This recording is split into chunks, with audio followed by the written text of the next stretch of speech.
Like, my government has betrayed me. Parliament has abandoned me. And the Queen has abdicated her responsibilities.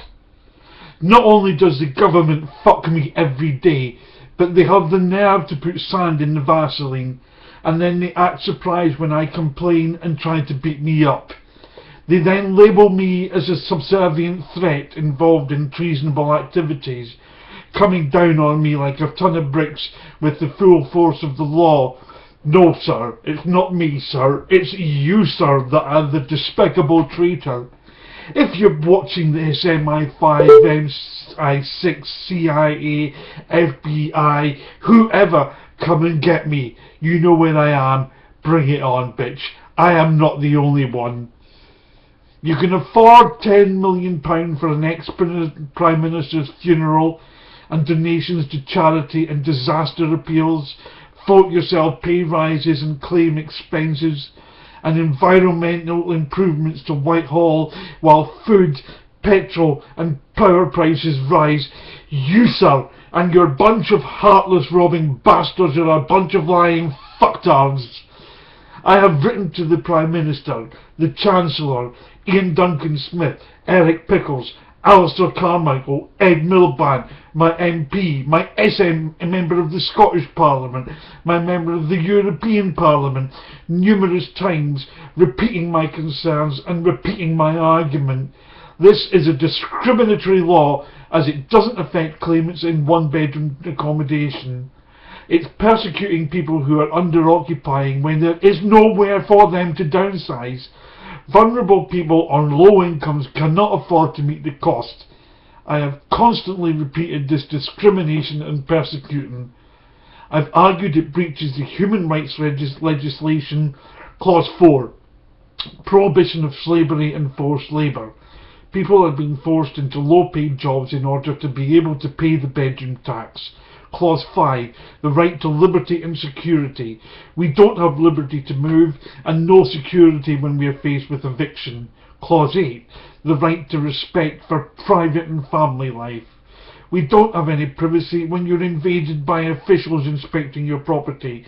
And we don't have a family life when families are being attacked and split up. Clause 14, the prohibition of discrimination. People in smaller suitable properties are not affected by the bedroom tax. I've supplied figures that show the number of properties affected in just Dundee, and that the few suitable properties that do become available, between 700 and 1,200 people are waiting up to 7 years. I've argued that supplying discretionary payments and top-up funds, as well as the increased claims for private rent on one-bedroom properties being more expensive per week than council two-bedrooms, destroys the government's mantra of this making savings. All I get back are the standard letters of robotic mantra, policy statements. No one is actually replying to my questions and no one will take up my case. My MP will not present my concerns to Parliament. He is failing to represent his constituents whose voice has not been heard in Parliament. What do I do now? Enough is enough. We, the people, are heartily sick of the government weeing on us and telling us it's raining. We would get out on the streets protest marching and breaking out in open rebellion, but you've hidden away the complicated revolution request application forms. Screw you, government, we will have our revolution anyway. The councils are demolishing one-bedroom properties across the country, and now they don't have the range of housing stock needed to provide social housing. With no one-bedroom properties available, councils practiced a policy of allocating single people two-bedroom properties. There's no choice for people from the housing stock. There's been little social housing built in the past 13 years. We now have a housing crisis that will take many years to address the problem. Do the government seriously believe that we believe their excuses that they didn't know about this? This is a deliberate attack on vulnerable people on low income. It's a breach of European legislations, human rights. It's a class war persecuting people. This can easily become genocide as they divide and rule us, creating fears and tensions that we turn on each other. Taxes have been around for years and applied fairly, they generate income to fund services for the nation, but emergencies such as war require a large amount of immediate funding. In the past, this has seen the creation of temporary new taxes. The window tax just saw people breaking up their windows. The wig powder tax saw people going natural with their wigs. And the perfume tax saw a slump in the sales of perfumes and a rise in smuggling. The people are not prepared to pay excessive tax and will always challenge government and find a way to avoid it. On the subject of taking in lodgers, this is my home, where I should be able to feel relaxed and safe. Taking in strangers as lodgers is the most stupid and dangerous idea that any government has proposed. The spare room isn't a separate unit with its own facilities and entrances. I don't know the trustworthiness of these strangers. They could wander in and out at all times with crowds of people you don't know.